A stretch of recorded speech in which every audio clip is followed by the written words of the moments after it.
ingin memulai hidup baru. Natalie Holzer bongkar masalah rumah tangganya dengan Sule. Akhirnya Natalie Holzer mengungkap masalah rumah tangganya dengan komedian Sule yang selama ini ia tutupi. Hal itu ia ungkap pada keterangan postingan Instagramnya @NatalieHolzer pada Senin tanggal 17 Juli tahun 2023. Di situ, Natalie tidak menyebut nama, namun jelas sekali sosok yang dimaksudkan pada keterangan tersebut adalah mantan suaminya. Natalie merasa sakit hati atas perlakuan Sule, padahal ia sudah melakukan semua yang diinginkan sang suami agar rumah tangganya langgeng. Namun, menurut Natalie Holzer, usahanya tersebut sia-sia. Selanjutnya, Natalie menuduh Sule selingkuh dan chat dengan wanita lain, bahkan mengklaim memiliki buktinya.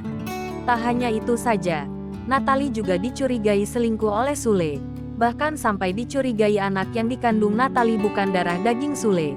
Baginya sudah cukup menutupi aib rumah tangganya terdahulu. Natalie menegaskan dirinya ingin menjalani hidup baru. Ia tak mau menuntut apapun lagi dari Sule, termasuk soal nafkah anak yang memang masih menjadi tanggung jawab Sule sebagai ayah.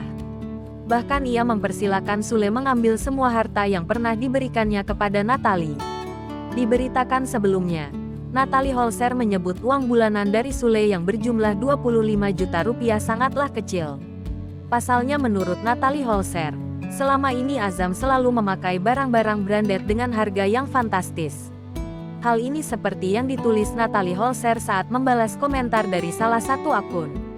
Tak hanya itu, Natalie Holzer menyebut putranya, Azam minum susu anti alergi.